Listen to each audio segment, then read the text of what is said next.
Hi, Shannon O'Flaherty here, and I want to speak to you all tonight about reclaiming your spirit, remembering your childlike spirit. So there's a wonderful quote by Stephen Colbert who said, "Thankfully, dreams can change. If we'd all stuck with our first dream, the world would be overrun with cowboys and princesses." And I love that quote. But I'm not talking about remembering what do I want to be when I grow up. I mean, unless that's something that's still pulling at you and calling at you.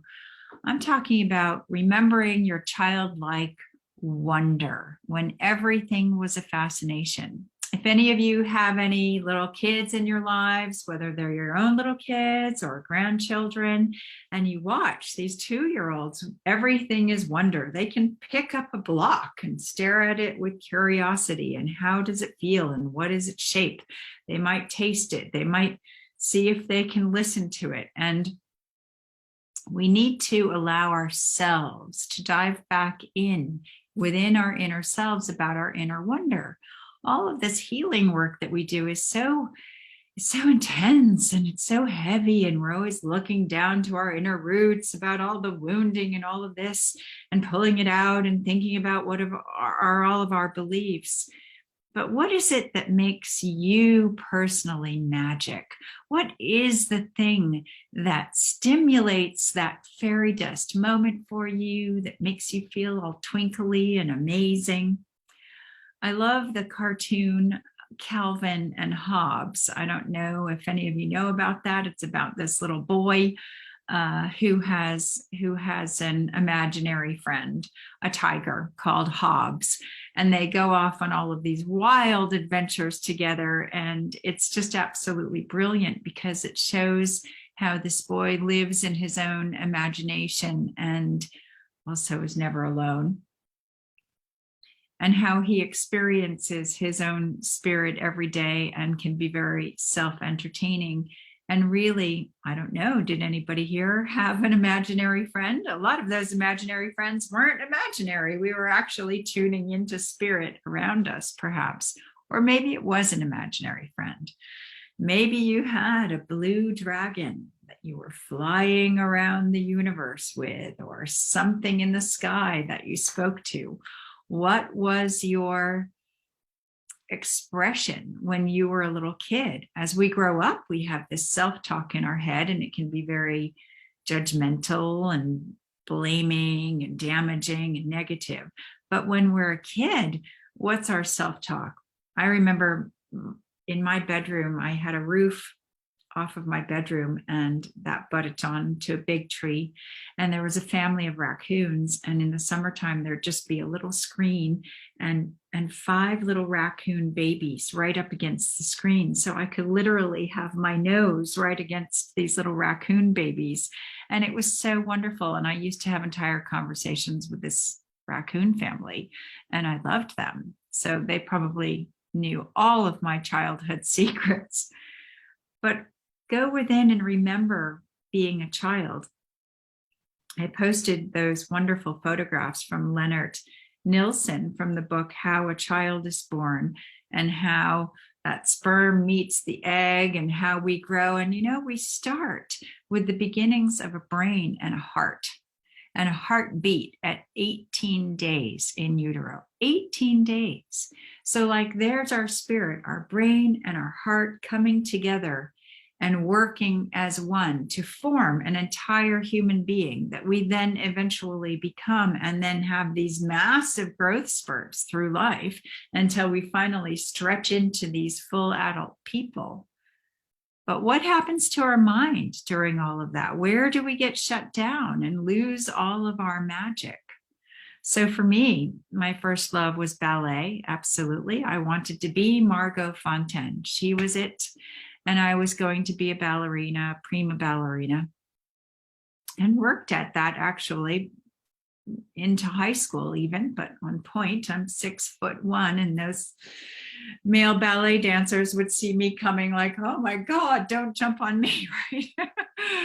And didn't have the ballet feet for it and the knees and all of this problem. So my ballet dreams went away. But the magic of ballet has stayed with me, and the magic of dance has stayed with me. So during this pandemic, there hasn't been very many gatherings of dancing of any sort. And just the other night, I went to ecstatic dance and danced my butt off in a beautiful room with fairy lights and candles and great music, and just danced and danced and danced. And part of that, the music made me feel like a ballerina, and I was dancing around the room. And another part, I was dancing as though I was in a club dancing. And I thought, this is so wonderful, because it's all about your inner expression. And I felt free. I felt like my free child, and it was wonderful. And when the music got too heavy for me, I laid down on the floor and put my hands over my ears and relaxed a bit because I can.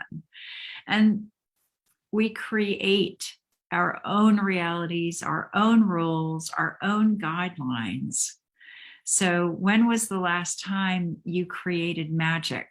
Whatever that is. If it's that you love to cook, if you love to put music on and cook. When my kids were little, I used to make all our own bread. And of course, I'd have to have the Grateful Dead going to make the bread. Dead and bread. And we'd knead the bread together and be dancing around the kitchen. And it was really, really fun. So tune into that inner childhood wonder, those magic powers that you had. I also fully believed when I was a kid that I could fly, and I was always jumping off of things. So who here has flying dreams? Remember your flying dreams. Not that you can necessarily fly in your human form. Maybe you can bilocate, in which case, please call me. I really want to hear about that. But what did you think? What did you believe?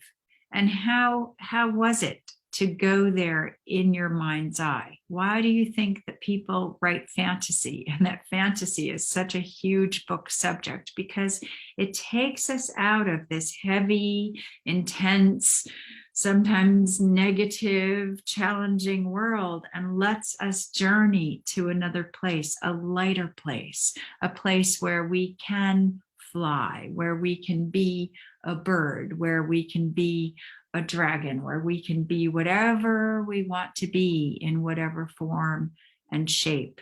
Look at the movie Avatar. I loved that film so much. At first I thought, oh no, I don't want to watch a violent war movie. And then it turned all magical. And then I got really into it because I loved the blue Na'vi people. And I just loved their connection with nature. And completely took me away, because I think when I was a child, I had a much more profound connection with nature. And then when I started to do plant medicine in Peru, especially San Pedro, the Huachuma plant medicine, it reignited my connection with nature. Like I felt like I was a kid again. Just like dancing now reignites that magic that I felt dancing when I was a kid. So what is it? What is it? You want to be a princess? You want to be a cowboy? Well, then great. Find the way to bring that kind of energy and magic into your life now. Because right now, particularly, the world needs some magic. And we're the only ones who can find it within ourselves. So this is another aspect of digging down into your innermost self to find your root beliefs, and not just the negative ones. Find out, go deep within to find out, what was it that made your heart and soul sing? I can remember years ago in London, I had a friend and I was talking about being a kid and spending half my life up a tree. And he was like, oh God, you got to come to Epping Forest with me. I'll take you climbing trees. And I thought, all right. And I had to go out and buy sneakers, pink high top Converse sneakers, of course. And then we went to Epping Forest in London and climbed trees for a day. And it was so much fun. And I thought then, like, gosh, I haven't been up a tree in a really, really long time. So when's the last time you climbed a tree? When's the last time you hugged a tree. Do you remember what you were asking for when you were a kid? Because it's all part of your adult manifestation. What kind of person do you want to be? I want to be a playful, free spirit kind of person. And I want to have fun doing whatever I'm doing, even if I'm going deep within and being on a challenging healing path or facing a difficult circumstance in my life. I want to be able to find the grain of laughter in that so that I can embrace that experience more easily, so that I can have a smile about it. So if you need help in figuring out how to go deep within, or if you need some guidance, or you just want to brainstorm with me and have a little chat, I'd love to hear from you. Really good at helping people reframe things, of helping people go in and get focused on the stuff that they need to remember so that they can pull it into the present day and make that your avenue towards finding your greatest potential. I love you all so much, and I'll see you in the next video. Bye for now.